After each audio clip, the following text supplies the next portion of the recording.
La Chine connaît un véritable effondrement économique. Le plus grand promoteur immobilier du pays, Evergrande, a cessé d'exister, marquant ainsi la fin de l'ère du boom de la construction, ce qui aura sans aucun doute un impact sur l'économie nationale. Lundi, la bourse de Hong Kong a définitivement radié la société China Evergrande de la cote. L'un des plus grands retraits de la cote en valeur et volume ces dernières années, selon la presse économique. La bourse a mis fin à l'histoire des actions du promoteur, dont la chute est devenue le symbole de la bulle immobilière et hypothécaire chinoise et s'est soldée par d'énormes pertes pour les investisseurs.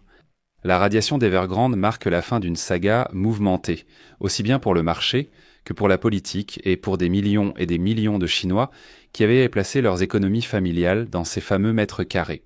Et cela va aussi porter un coup très dur à l'économie chinoise en ce moment, car le secteur de la construction et de l'immobilier en Chine représente près d'un quart du produit intérieur brut du pays, et ce secteur s'est réellement effondré. Nous allons analyser toute cette histoire dans cet épisode. Donc de quoi s'agit-il ? Nous allons clarifier ce qui s'est passé, expliquer pourquoi maintenant, et reconstituer la chronologie. Cela va des 3 lignes rouges de 2020 à la décision du tribunal sur la liquidation et la radiation en bourse d'Evergrande aujourd'hui. Nous allons analyser comment Evergrande a fragilisé l'économie chinoise, des banques et des budgets locaux jusqu'à la demande des ménages, et que signifie la fin pour la politique de Pékin, qui s'est soldée par un effondrement. Je me souviens qu'on écrivait beaucoup dans les commentaires « Qu'en est-il d'Evergrande ?» Ceux qui suivaient, mais ils s'en souviennent bien. Je m'appelle Alexei Pichi. Aujourd'hui, nous sommes le 27 août. Nous allons analyser cette situation point par point. Mais avant de commencer, je vous demande de vous abonner à cette chaîne, de mettre un like, d'écrire n'importe quel commentaire et surtout de vous abonner à ma chaîne Telegram Pitchy News. Le lien se trouve dans la description de cette vidéo. Que s'est-il passé aujourd'hui et pourquoi maintenant ? Officiellement, tout est clair. La bourse de Hong Kong a annulé la cotation de China Evergrande Group dès le 25 août après 18 mois de suspension. Elles ont été gelées après la décision de liquidation de la société par le tribunal de Hong Kong en janvier 2024. Les actions n'ont pas été reprises pendant 18 mois. La bourse a radié l'une des plus grandes sociétés d'assurance garantie du marché immobilier chinois. Autre détail, la société a confirmé qu'elle n'interjetterait pas appel de la décision de la bourse. La bourse précise que la société n'a pas respecté les exigences pour TPE pour reprendre les échanges. Revenons maintenant aux origines. Décembre 2020. Les autorités de régulation chinoises introduisent quant les fameuses de 3 lignes rouges, un ensemble de limites strictes sur l'endettement des promoteurs immobiliers afin de mettre fin à l'euphorie du crédit dans le secteur. Je vais expliquer. En fait, le pouvoir en Chine est communiste. Elle a décidé qu'il était possible d'accorder d'énormes crédits à n'importe quelle entreprise afin de créer un boom sur le marché, pas seulement dans l'immobilier. Et ainsi, il comptait sur le fait que l'économie allait littéralement exploser, qu'elle allait décoller vers l'espace. Mais il s'est avéré que ces crédits, ils en ont pris énormément. Et ensuite, ces bulles ont commencé à éclater. Comme l'ont décrit les économistes, ces règles ont bouleversé l'accès au financement. Ce qui enfreignait chez les 3 seuils de l'euro grand, le premier d'entre eux, perdait en toute possibilité d'augmenter leurs dettes. Ensuite, il y a eu les montagnes russes de 2021. D'abord, l'euro grand avertit des problèmes de liquidité, puis il manque ses paiements sur les obligations offshore, et ensuite une avalanche frappe tout le secteur immobilier. Depuis le début de 2021, les promoteurs immobiliers, qui assurent jusqu'à 40% des ventes de logements en Chine, ont fait défaut. Partout en Chine, de nombreux chantiers sont à l'arrêt, les ventes ne sont pas payées, les fournisseurs sont payés, et le secteur de la construction s'enlise. Il est tout simplement en pleine chute. 2022-2023, c'est carrément le sommet de l'effondrement. Départ des auditeurs, réévaluation des actifs, affaires plaf et pénales et assignation à résidence du fondateur d'Evergrande, Wei Kadian. Des détails commencent à filtrer sur le fait que les chiffres étaient gonflés dans les rapports financiers. Parallèlement, le marché voit la même image, c'est-à-dire qu'il s'agit de quartiers inachevés, d'immenses quartiers qui ne sont pas terminés et qui ne le seront jamais. Des millions d'acheteurs attendent d'ensemble les clés de leurs appartements, mais ils ne les recevront jamais, car la construction est tout simplement déjà gelée. À cette époque, la situation a été évaluée ainsi. Il y avait environ 24 millions d'appartements inachevés dans tout le pays. Il ne s'agit pas seulement des Eurogrands, c'est 21 millions d'appartements. Voici le point culminant. Le 29 janvier 2024, la Haute Cour de Hong Kong rend une décision ordonnant la liquidation du groupe China Evergrande. Les tentatives de restructuration sont considérées comme un échec. Le même jour, la bourse suspend les échanges non seulement de la société mère, mais aussi des filiales Evergrande NEV et Evergrande Property Service. À partir de ce jour-là a commencé le compte à rebours de 18 mois jusqu'à la radiation d'aujourd'hui. Le bilan pour les investisseurs est sobre et peu réjouissant. Au sommet, Evergrande valait environ 51 milliards de dollars. Lors de l'arrêt des échanges cette semaine, il ne restait que quelques centaines de millions. Encore une fois. La capitalisation d'Evergrande au sommet était de 51 milliards de dollars. Aujourd'hui, elle est estimée à 282 millions de dollars. Et maintenant, c'est la radiation. Donc la société n'existe plus, c'est-à-dire qu'elle a simplement fait faillite. Pour les créanciers offshore, la situation est encore plus dure. En 18 mois, les liquidateurs n'ont réalisé que 255 millions de dollars d'actifs, alors que les créances déclarées s'élèvent à 45 milliards de dollars. Comme vous pouvez le comprendre, c'est tout simplement insignifiant. Les illusions selon lesquelles Evergrande aurait vendu tous ses actifs non liquides et disposerait de fonds suffisants pour rembourser ses créanciers se sont effondrées. Et voilà, le Financial Times l'a bien écrit à ce sujet. Les liquidateurs découvrent des œuvres majeures, comme un tableau de monnaie valant des centaines de millions, alors que le recouvrement des obligations est de seulement quelques pourcents. Le journal décrit cela comme un moment clé pour l'immobilier. Le krach du principal promoteur privé a marqué un tournant, poussant les détenteurs offshore à intégrer une indemnisation quasi nulle dans les prix. La confiance envers les promoteurs chinois s'est effondrée. Quel est l'impact sur l'économie chinoise ? Commençons par l'essentiel, c'est important.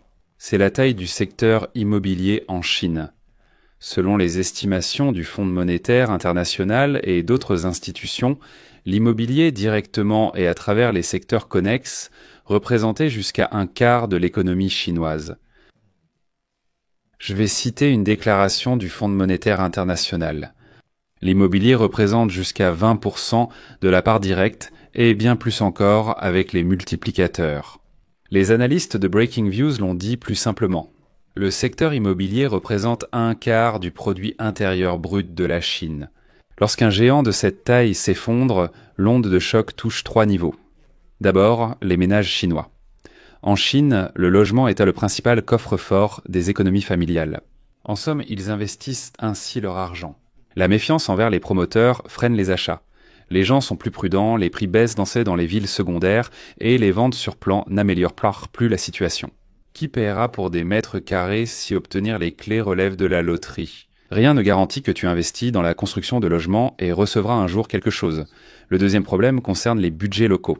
La province tire l'essentiel de ses revenus de la vente de terrain, mais la demande des promoteurs chute, les revenus baissent, les dettes et les plateformes de financement augmentent, etc. Le troisième, ce sont les banques. Les retards de paiement restent limités, mais la rentabilité chute, la marge baisse et la demande de crédit est faible. Le secteur bancaire décline également. Un autre problème, c'est les chantiers inachevés. Ce n'est pas seulement une question d'acheteurs floués, ce sont des chantiers gelés. Des chaînes d'approvisionnement détruites, des emplois perdus. Il y a environ 20 millions d'appartements inachevés dans le pays, un chiffre énorme. Et rien que pour achever ce qui a déjà été vendu, ces 20 millions d'appartements, il faut des centaines et des centaines de milliards de dollars. Et la société Evergrande n'a officiellement plus que moins de 300 millions, alors que Pékin agit sur les taux, les prêts hypothécaires et crée des fonds pour finir les constructions. L'impact national reste inégal.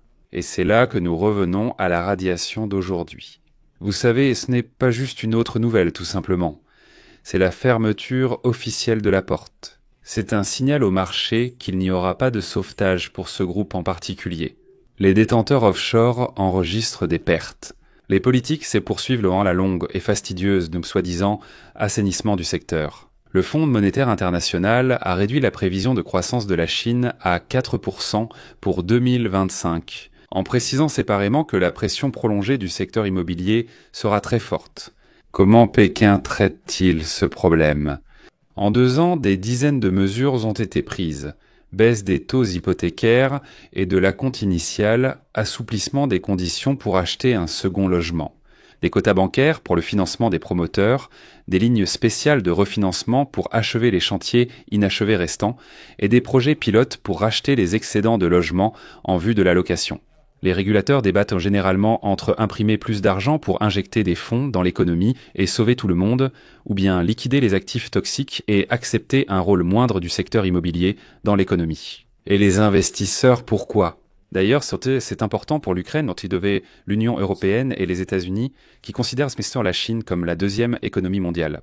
Premièrement, la radiation anéantit le dernier espoir de reprise des échanges et d'un miracle de croissance économique. Ensuite, les batailles judiciaires vont s'enliser offshore, où la priorité va aux créanciers onshore et aux acheteurs de logements, tandis que les détenteurs offshore restent en dernier, avec peu de chances de récupérer leur argent. Qu'en pensez-vous ? Peut-on encore faire confiance pour investir en Chine ? Troisièmement, encore une fois, c'est n'importe quoi. La radiation en bourse ferme les yeux, mais le drame de la dette dans le secteur continue. Cela montre qu'en Chine, l'effondrement irréversible de l'immobilier est enfin reconnu. Y a-t-il au moins un côté positif pour Pékin dans tout cela ? Aussi étrange que cela paraisse, il y en a un. La douleur touche le secteur privé, comme Evergrande ou Country Garden, qui restent des promoteurs privés. Cela ouvre la voie aux acteurs publics. Il y a des entreprises comme Vanke, Poly, China Overseas. Et maintenant, ces entreprises d'État vont essayer de récupérer les terrains liquides et de nettoyer les décombres. Comme vous le savez, ce n'est pas un cycle rapide. La Chine accordait aussi des crédits à des entreprises comme comme Evergrande. Ensuite, elle a elle-même reconnu l'échec et sera maintenant obligée de régler tous ces problèmes aux frais du budget de l'État. Mais le problème, c'est que les acheteurs ne croient pas plus qu'il vaut la peine d'acheter un appartement avant qu'il ne soit terminé. Encore une fois, après la liquidation d'Evergrande en Chine, il y a 20 millions d'appartements inachevés en Chine, les mètres carrés. Encore une fois. Ce n'est pas qu'un actif, c'est aussi un contrat social. La confiance ne reviendra que lorsque les constructions inachevées deviendront des clés d'appartement.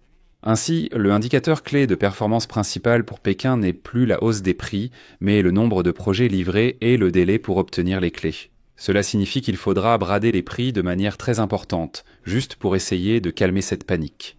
Et la radiation du jeu. La grande bulle économique de la Chine aujourd'hui. Vous, par exemple, Jones,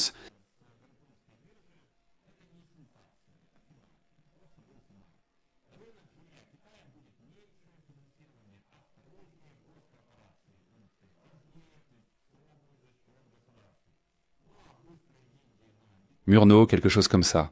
Mais il faut comprendre que, pour l'économie, ce n'est pas la fin, juste une longue réparation. La rapidité à finir des millions d'appartements inachevés et à éliminer les mauvais actifs déterminera si la deuxième économie mondiale connaîtra un atterrissage en douceur. Ou bien nous en verrons encore plusieurs. Vous savez, bon, que c'est la plus grande radiation depuis de nombreuses années, comme cela s'est produit avec Evergrande, donc c'est clairement un coup dur pour l'économie chinoise. Ceux qui ont suivi l'histoire d'Evergrande, eh bien, ils ont enfin vu la fin de cette histoire. Ici, je ne mets pas de point de suspension, je mets un point final.